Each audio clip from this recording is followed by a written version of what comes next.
Hey everyone, I'm Jenelle Riley. I'm an editor at Variety, and welcome to our very first SAG-AFTRA Foundation Conversation at Home. And this is a really good one. We are talking with the cast and crew of Lazy Susan. That, of course, includes director Nick Peet, actor Jim Rash, writer and actor Carrie Aizley, and writer and actor Sean Hayes. Thank you guys so much for joining me. Thanks for having us. Thank you. And for being our guinea pigs, really. We really appreciate this. So hopefully it all goes well. It all hinges on you guys, because if anything goes wrong, we might not do it again. Ooh. Oh, good. Yeah, no pressure. Because this is mostly an audience of SAG actors who watch these things, I actually like to start by asking, how did you get your SAG card? Oh, wow. Carrie or Jim?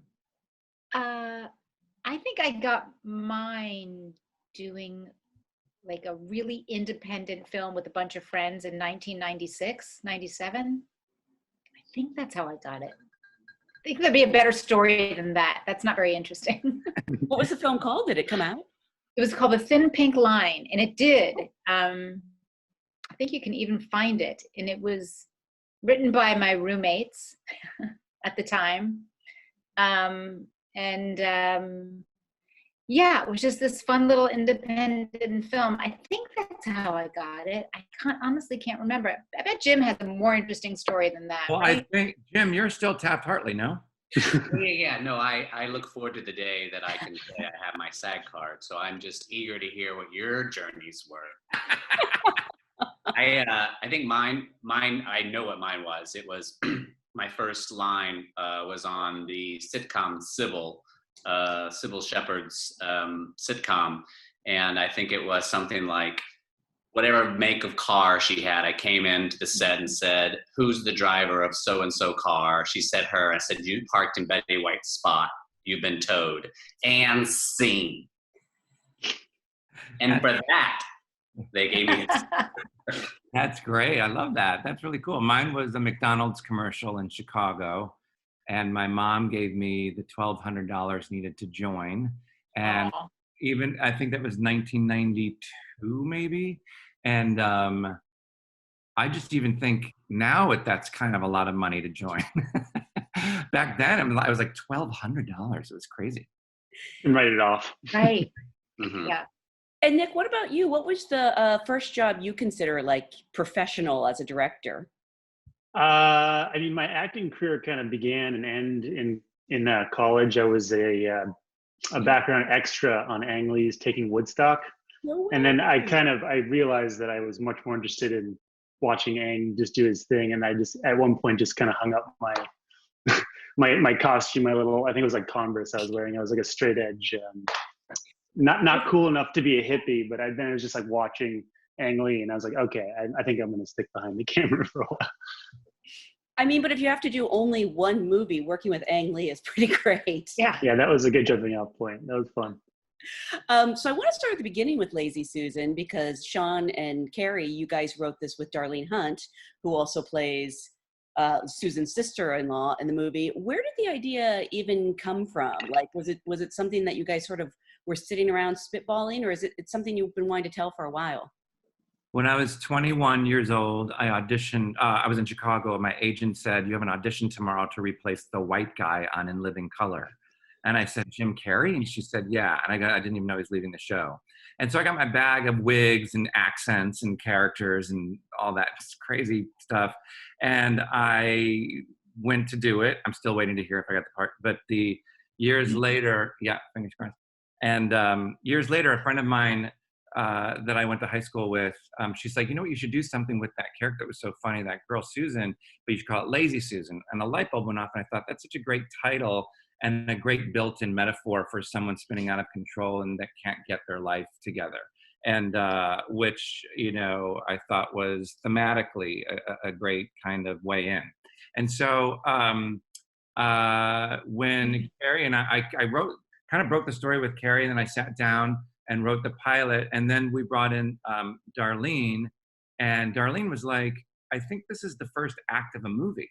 And we were both like, "Oh, okay." So the three of us just started having meetings and wrote. And we've all kind of collectively been a fan of those old indie movies of yesteryear, like Welcome to the Dollhouse, Napoleon Dynamite, and all those kind of quirky, interesting, character-driven movies where you kind of don't know, am I supposed to laugh now? Am I not supposed to laugh? And like, I love those. I love when it's as real as possible, and you're kind of seeing a world through one person's screwed up, lens.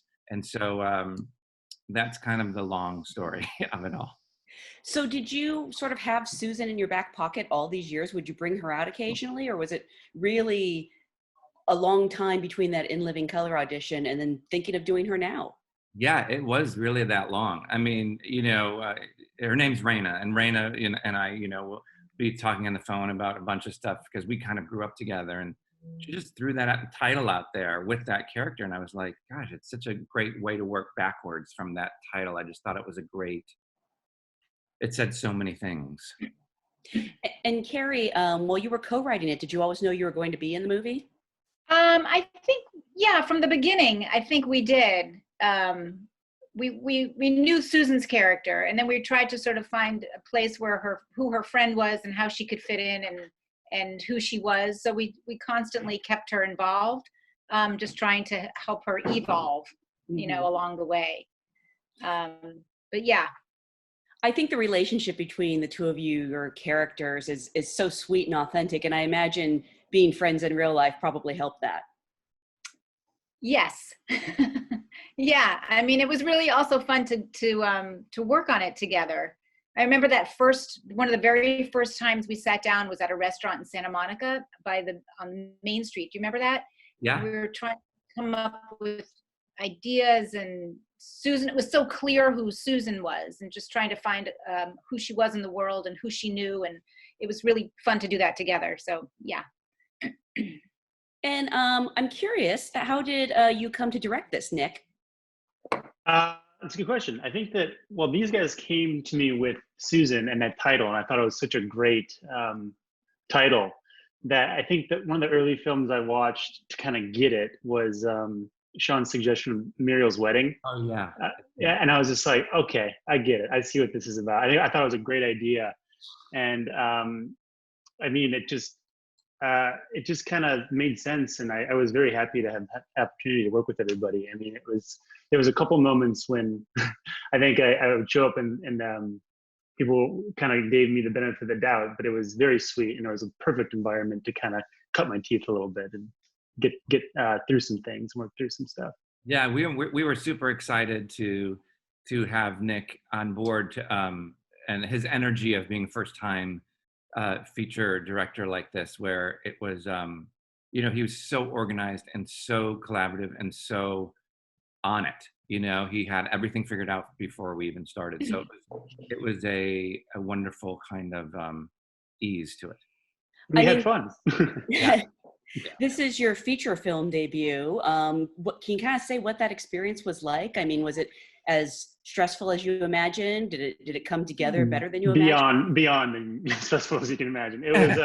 I mean, I think that everything. I recently saw a really lovely documentary about the making of Nobody Puts Baby in a Corner. What's that one with Swayze and those guys? Which one am I thinking? I'm completely blanking on. Yes, thank you. But it's like every film has a really interesting story that's never told. And I mean, we could go on for hours about all the little roadblocks and challenges we had to overcome and audibles we had to call. But I don't know, it was just an amazing experience from start to finish. I mean, I can pretend to complain about it, but there was just nothing but, great fun to be had. Every problem was a great problem in this game. And Jim, I feel like most people probably know you obviously as the beloved Dean on Community. And I love your character in this movie. I mean, I don't want to give any spoilers. Some people might watch this before they watch the movie. But I feel like this is a very different role for you. Do you think that's fair to say? Yes, for sure. It was very fun to do something that was a departure from having done Dean Pelton for like 6 years. I think any of us know it's like when you've been doing a character for that long, it's so nice to be able to like branch out and sort of do a reset or something that takes you in a different direction. Plus I, got to decide what kind of mustache I want. and I went with a non-choice, which is long and not short. And that's always my best look. I'm often called eye candy. I don't know if anyone here agrees. It's so weird you're breaking up, Jim. It's your connection.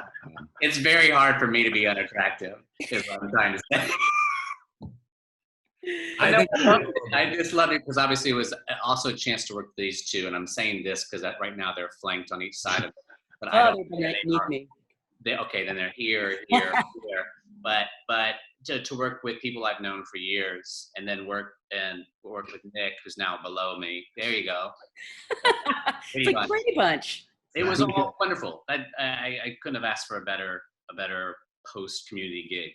And I must interject that, you know, it's extremely rare that you get the cast. When we were writing the movie, we actually pictured all of the actors that said yes to doing the roles. I mean, it never, ever, ever happens. And we truly, and that is the God's honest truth, we wrote the part for Jim Rash. Yeah. And he was so brilliant, and we were so honored to have someone as talented and funny and helpful, because he's an incredible improviser as well. And so there was a bunch of parts that we just kind of had a good time with, and Nick was right there to help us through that and navigate what was good and what wasn't, and what was useful and what wasn't. Yeah. And I think any job where your first day involves making out is a day where you cement your character, you know? Like I came in blind, I was like, who is this guy?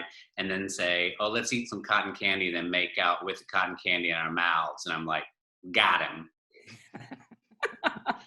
And I will just say, you are more than just a piece of meat to us, Jim. Yeah. Thank you. You will always be more than a piece of meat. Thank you. It's so rare that I'm not just a piece of meat. And I'm sure people know that Jim is also a very accomplished writer and director. If you haven't seen Downhill, hopefully it'll be out soon. But you talk about like wonderful, awkward, real comedy. It's one of my favorite movies of this year. Oh. And having so many talented people on set who are also writers and improvisers. I mean, how much improvising was in this script, or story, I should say? Tons. Absolutely. I mean, Carrie is sorry to like learning from Carrie improv was amazing, because I think that she's got a gift like I can never personally have. But that was watching you guys play. I second that. Oh, that's really nice. Both Carrie and Jim are extraordinarily gifted in improvising. Yeah. Jim and I met years and years and like 117 years ago with the Groundlings. It was 117. I just looked at my calendar. Yes. So it was really fun for, you know, we did some silly sketches at the Groundlings way back. Yeah. It was fun to actually be able to have the opportunity to work on something like this with him as well, and be able to play and improvise. I mean, being able to improvise with your friends, I can't think of anything really more fun, you know, and you guys gave us that opportunity, which is awesome. I wish we had more time, but sometimes it was just, you know, circumstances dictated, but I think we got a good chunk in. We could have always had more, but next time. I'm curious about that, actually. What? Because I know this is an independent film. Are you allowed to talk about budget and shooting schedule? 19 trillion. No, I don't know. 19 days. Wow. I actually. Are you familiar with Avengers Endgame? Yeah. We had the same sandbox to play in. So no, there was a budget for produce on that. We jammed a lot into a relatively short schedule. And we bit off a lot in certain respects, but I couldn't believe what we achieved in I think 19 days, something like that. It was 19 days. Yeah, I think it actually was 19 days. Wow, that's amazing. And I really want to talk about your characters. I guess we should start with Susan. Sean, Susan is a cisgender woman in this film. You're not playing her as trans. Can you talk about the choice to do that? Yeah, I first of all, that we even have a label for someone who was just born a woman is fantastic. So yeah, I enjoy the challenge of playing different characters that aren't me. And so I just thought, gosh, what a bold challenge to force myself to do with playing Susan. You know, it's kind of like I personally for me, don't enjoy dressing up in women's clothes. That doesn't mean I judge those who do. But in the same way, when I played Larry in the Three Stooges, I did not want to shave my head twice a day, every day for 4 months. But I enjoy all of those things that make me feel uncomfortable in someone else's skin while acting like I'm not uncomfortable. So I try to pick characters that are most unlike me. And Susan is that. And on top of that, I just never saw it before. I never saw a man play a woman where the comedy didn't come from that, exactly. Where the comedy comes from the character and the pathos of this woman. And that's why we didn't have crazy makeup or crazy hair or crazy anything. I just wanted her to be as real as possible and make her not the joke, but her behavior be the comedy. Yeah, and I just want to chime in really quick on that too. I think that there's this really interesting kind of post-gender thing in terms of play that's coming, about right now. Because I mean, it's everywhere, and it goes both ways too. That I've noticed. I mean, Tilda Swinton just did something wild for Suspiria.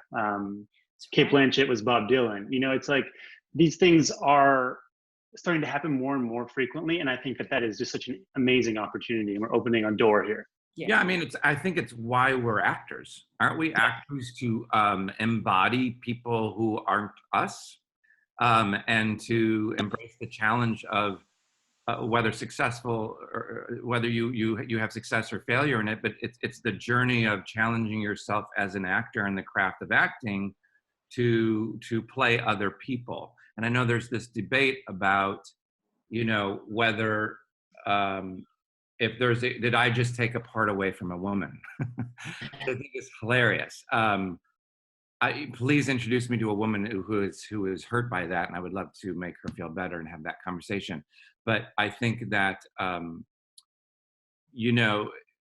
should gay people only play gay roles? And, I'm 50-50 right in the middle. I think everybody should at least be given the opportunity to play or audition or prove themselves worthy of playing a character that they identify with in their own sexual lives.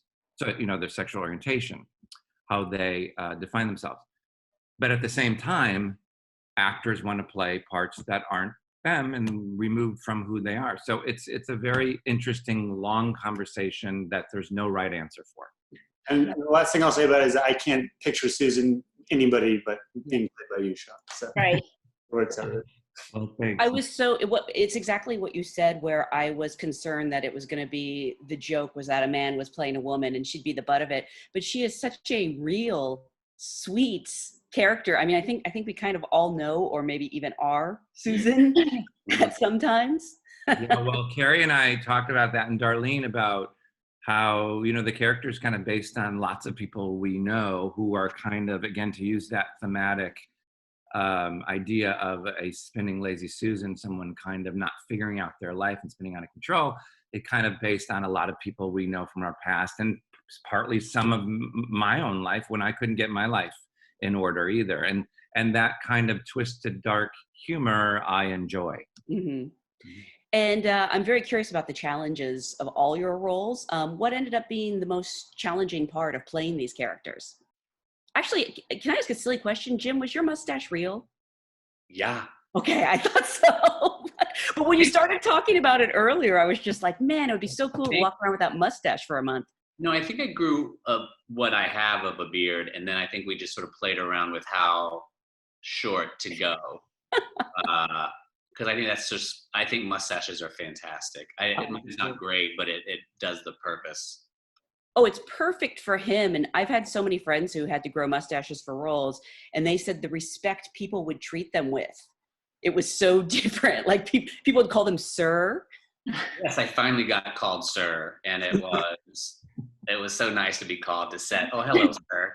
I do say, like, stuff like that and, like, when you do maybe some of those fake teeth or something, everything changes. And I think these guys know it's just like something happens that physically it's like, I think it's why people love Halloween, because even it's a chance they put a wig on and suddenly for one night something happens in them that feels different. And I think that's what's sort of fun. That's one of the beauties of facial hair or whatever you choose to do. These character glasses. And Phil is like a gym rat too. He's actually he's pretty macho. He's pretty macho. Piece of meat. He's a piece of meat. No, I loved everything about Phil because I think confidence is, I mean, I wish I had that kind of just fun walk around confidence of who he is and his sex appeal. And, but yet what was nice about Phil is there's sort of a sweetness and an attention he takes to Susan, like a focus, won't say much more than that, but it's just sort of like he genuinely seems like he's listening to her, which I think is what she needs, and so I think that was fun to play someone who, yes, there's some, let's call it sort of douchey elements to him, but he owns who he is. And I think that's sort of always fun to play. And I also love the idea that we had to pick up a very small thing with Jim as Phil a couple weeks or months after you had to grow the mustache back yourself. And it always makes me smile to know that you had to recreate that on your own time. Yes. Wait, I think it's worth noting. Oh, yeah. Never before have I gotten a text from Nick saying, all right, this is going to be really weird. How do you feel about a selfie of your butt? I didn't know that. They needed, Susan's looking at pictures that we've been sending, and why not have something that just sort of is nice little added build? And I said, hold, please. Couldn't wait. And I don't know, I can't remember where I was. Maybe I was home, maybe I was somewhere, I don't know. And here I am doing a photo shoot of me on my bed, trying to do that thing. That was like a dream request for you, wasn't it? Yes, absolutely. He said, how would you feel about hold, please? I have that photo printed out above my bed. As you should. As you should. Well, we just encouraged everyone to go see this movie because you get to see Kim Rash's butt. So that's the best marketing we could do. Carrie and Sean, what were some of the challenges or delights of playing these characters? Challenges. I mean, it was, I feel like it took a little bit to land on who she was. I remember at first we were like, well, maybe she's a meter maid or she's this or that. But then once I feel like we landed on her just being stuck in a rut with her husband and her kids and hassled and didn't really have anything else. But Susan was her escape, because Susan had such an active, what's that? And the band was Korn's escape. An active, and the band, right. To have Susan to be able to do the band with her and Susan's crazy imagination. Even though she knew Susan was kind of, fabricating a lot of her own life, she didn't care because it gave her her own escape. And then the band, and then I don't want to give anything away, but I really thought the relationship was really pretty sweet. They were both getting so much out of each other, that it felt very satisfying for both of them. And it was super fun to do it with Sean.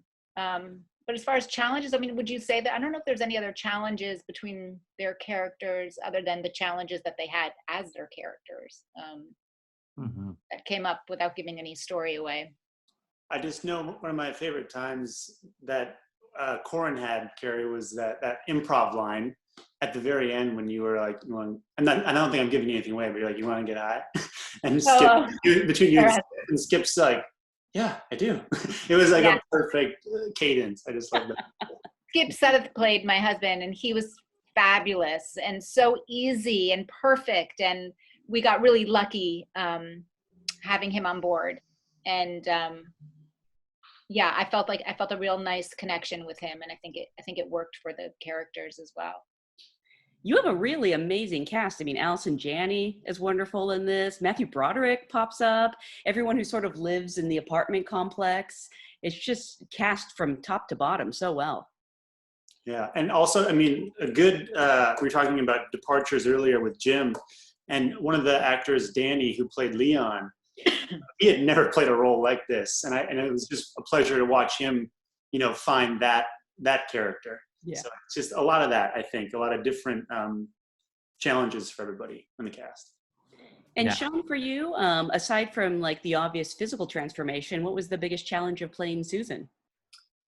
Making her as real as possible. I mean, it's kind of what we touched on before, just making her a real person and with a life and a pathos and a what makes her happy, what makes her sad, and she's human, so she has sex, and what were those scenes like, and so I didn't want to shy away from them. I wanted to literally tackle it and go for it. Because if I showed any hesitation, I think it would have come out in the, on screen. So the biggest challenge was just embracing all of Susan, embracing everything from top to bottom. I have to Top do that. I bottom. think like when a person is in a wig and a whole getup and whatever, it's so easy to have it be over the top wacky character. And Sean was so good at making her real. Like he didn't need to do any of that crazy stuff because she was who she was. And Sean was so perfect at keeping Susan real. And it was great to watch. That's very sweet. Thank you. Thank you. Before we go, I want to remind everyone this will be available to watch on all digital platforms as of April 3rd. And the SAG-AFTRA Foundation, please go to their website, SAG-AFTRAFoundation.org. They are raising money for people affected by COVID-19. And I'm just curious because obviously we're in this situation where we're speaking digitally. How are you guys holding up? What's kind of getting you through this time where you're sort of in isolation? Things like this, Yeah. being able to talk to our friends, and Zoom is all of a sudden, I never knew what it was a month ago, but now every night I'm on Zoom doing something different, playing games and going outside and still being able to just walk in the sun. And I can't imagine if this had happened when I was a kid, when we were kids, where there was no internet. I mean, not that it was 1907, but there was no internet and there was no cell phones, and you would be really just disconnected, but at least we can still connect. And I think that's important. Well, you know what? That actually, 1907, that math works out when you said you knew Jim for 117 years. Yeah. Well, that's why I said it. Yeah. I was checking my calendar. 1907 was it for me too. That's when we met at the Groundlings. Yeah. Groundlings had just started. I get through it because I Zoom and I have Sean read me bedtime stories. So now that has not happened yet. I'm just saying right now, starting now, he will be doing that. Yeah. And he has trapped me into a Zoom video chat where I can't say, no, I'm not going to. So now I have to say I'm going to read Jim bedtime stories instead. Oh my God. I read Zoom bylaws. And as soon as you agree to do a Zoom, these are contractually obligations. So Nick, I need all of those pillows. I almost forgot. Well, Nick tells us what he's doing. Jim, you're going to juggle for us. Oh, yeah. Yeah, I was serious about that. Okay. Well, I told you it's a closer, so. All right, well, we'll go to Nick first and then we'll close. Nick, let me get my fruit. Okay. You got to light them on fire too, right, Jim? Yeah. I just think that, in times like this, it goes back to the central message I think that's in the film. It's basically that you just get what you put in, and I think right now it's a good challenge for us all just to kind of be aware and cognizant about what we're giving and putting out and projecting into the world, even from our homes, and I think it's right in line with the message of the film. So Exactly. And Jim actually has fruit. I'm jealous. Yeah, I have 3 tangerines. This is it. Okay, here we go. Here we go. You dropped them, no more. Here we go. These keep the longest, FYI. I actually don't. I'm not juggling that. Wait. Well, he really does. Wow. Oh my God. Are you okay? Are you okay? I'm okay. Oh my God. Did you really juggle? Yeah. You really juggle it. It's hard. use knives. Thank I you. told you. That's a closer. That was, Fantastic. I did not see that on your special skills, but we would have added Now, that to the. I pitched it it as an idea for the movie, and Nick said, "Over my dead body." What are you gonna do? Well, I want to thank you guys so much for joining us. Thank you for a lovely movie and a lovely character. Please stay safe, everyone. And thanks again for being our guinea pigs. Thank you. Of course. Thanks for having Go ahead us. and do it. Thank you.